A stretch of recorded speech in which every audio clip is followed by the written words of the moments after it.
So in terms of the general taxation on Bitcoin, there's generally two scenarios that existed. That Bitcoin could be either treated as currency, so very similar to the US dollar or the euro, or Bitcoin or cryptocurrencies in general could be treated as property, more akin to gold or something like that. And up until 2014, there wasn't any official guidance by the IRS. No one was sure exactly how to treat it. We could only guess. Well, in March 25th, 2014, the IRS finally issued guidance. And it feels like it was just yesterday, but in fact, years have passed. And in this, the IRS said, in fact, virtual currency is property. It's not currency, but it will be treated and taxed as property in the United States. And so any of the general tax properties that apply to property would also apply to cryptocurrencies. So what does this generally mean? Well, that means when you purchase or you hold the crypto, there's no tax in doing that. But there is a tax on any gains, and there are tax implications as well with respect to how much of the loss you can take. Looking at receiving payments, if wages are paid in Bitcoin, now it's crazy to even think, but businesses are paying their employees in Bitcoin. Although it's being paid in Bitcoin, it's no different than being paid in US dollars. This is taxable to the employees and needs to be reported on a W-2. It would be reported at the fair market value at the time it's given, but it nevertheless still is a taxable transaction to the recipient and has to be reported by the employer on a W-2. To contractors or service providers, anyone that you just pay in cryptocurrency, it also falls under the same rules. If a 1099 would have to be issued if you paid in cash, you would also have to file a 1099 with respect to the crypto transaction. It also, just any payment that you make using virtual currencies, just because it's using virtual currencies doesn't remove the obligation to comply with any other formalities, such as, for example, if you buy a car and you buy it in crypto, you still have to go through the same disclosures, the same process, and in fact, and I'll get into it, there's often a tax when you convert from crypto to then buying a hard asset like a car. I'm sorry. A tax, yes. In fact, the question was, is there a tax? And yes, in fact, there's a tax, and I'll get into that. And so, sorry to delay your question, but I'll get into it a little later. The receipt of the Bitcoin itself, so if you receive Bitcoin or any cryptocurrency, it's income, and as I said, fair market value on the date of receipt. And it's taxable even if it stays in crypto. So if you don't convert from crypto to cash, if you just receive Bitcoin as wages, for instance, and then you keep in Bitcoin, there's still a taxable event. So let's break that down and go through an example. So say on an annual basis you received income of $100,000 US equivalent of Bitcoin. Well, in fact, you still owe taxes at the ordinary tax rates. And just for purposes of this example, let's say that's $30,000. So say then the best practice would be to cash out $30,000 and put it aside for taxes. And then once the taxes are filed, you pay the taxes and remit your tax filing. Yes? So the question is, when will the government be willing to accept tax payments in crypto? It's a great question. You know, I've seen the IRS move into allowing payments in other forms, such as now you can even pay with credit cards. So maybe one day they'll allow you to pay in crypto. Then again, after the IRS, or I believe the DOJ, seized Bitcoins, they ended up auctioning them off. So I think the government in general is probably averse to holding crypto. But who knows? Maybe we'll see one day.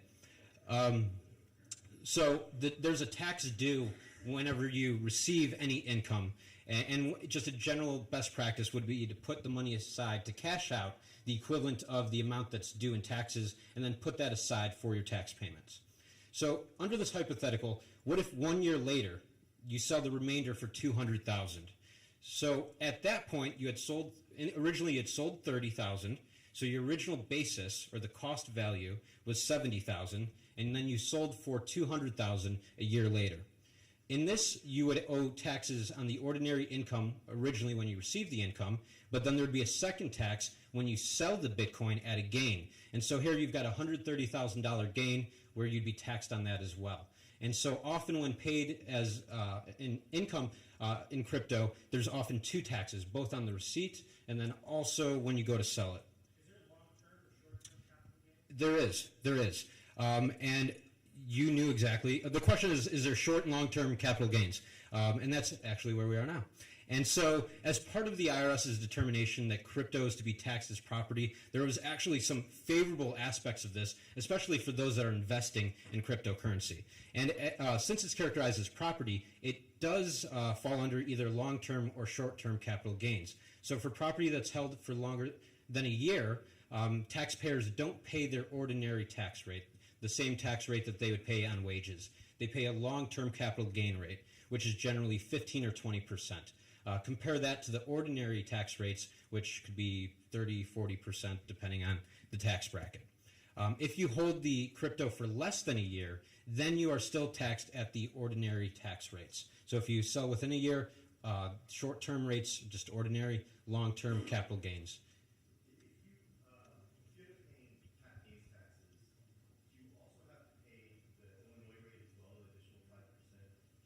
So the question is, if you sell crypto and then have to pay capital gains, if then you also have to pay the Illinois, being in Chicago, the Illinois tax rate as well. And the answer is yes. And unfortunately as well, Illinois raised the rate from 3.75 to 5% this year. Yeah, yes. So yes, you also have the Illinois state tax rate as well. So the question is, are there any safe harbors such as Florida, Nevada, places that you don't have to pay taxes? So in general, taxpayers have two different taxes that they may pay, federal income tax and then state income tax. You can't get out of federal. If you're a U.S. citizen or a U.S. person, you're dealing with federal. So you're dealing with the long-term capital gains rates. States depend on where you reside, and depending on that, then you'll have certain taxes. So Florida, Texas, Nevada, some other states don't have state tax, and so then you wouldn't pay that. Yes? So the question is, since it's treated as property, can you use 1031 exchanges? And I'll get into that in a little bit. It's a great question, but we'll talk about it. Yes?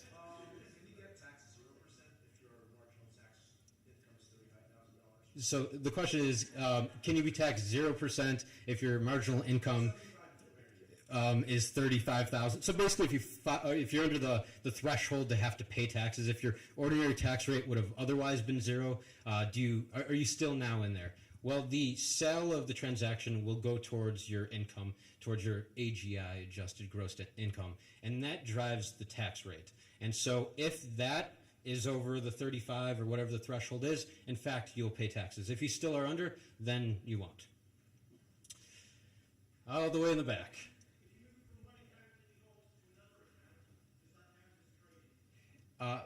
The question is, if you go from one account to another, does that count as trading? Are you transferring Bitcoin, for example, or any crypto from one wallet to another? Is that what? Mm-hmm. I'm sorry, I couldn't hear the last part. Mm-hmm.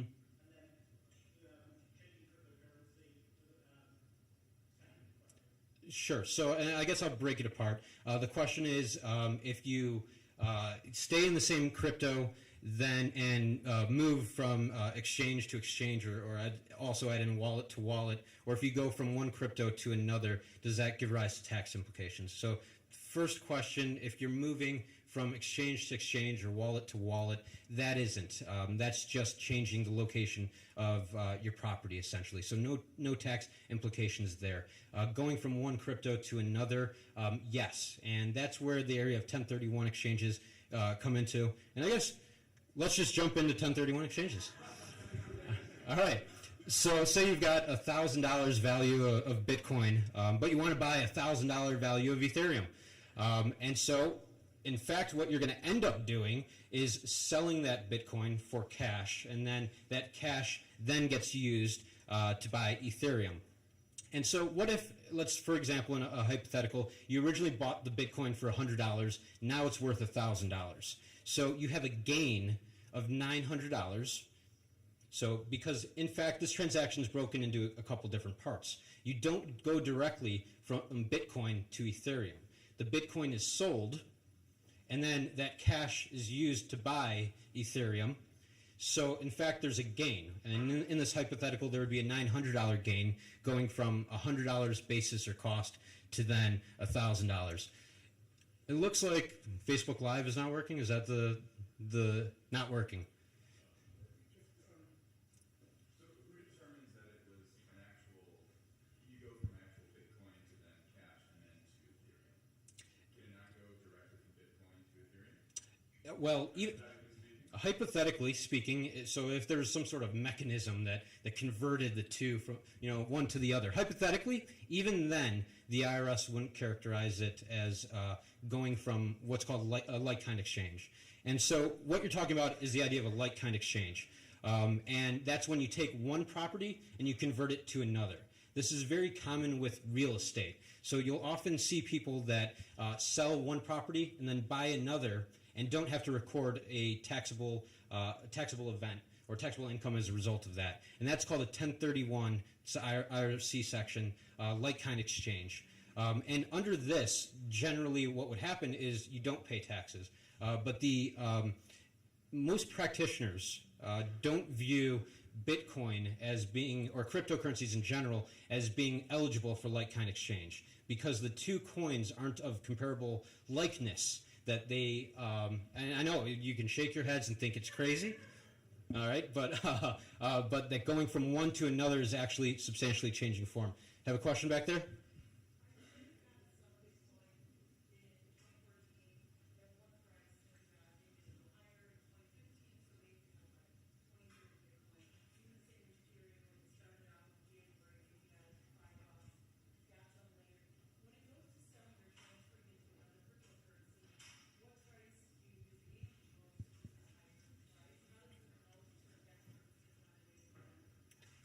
So the question is, so say you buy crypto over time, and as we all know, the price fluctuates a lot. And just for conversation purposes, let's assume that the price has increased over time.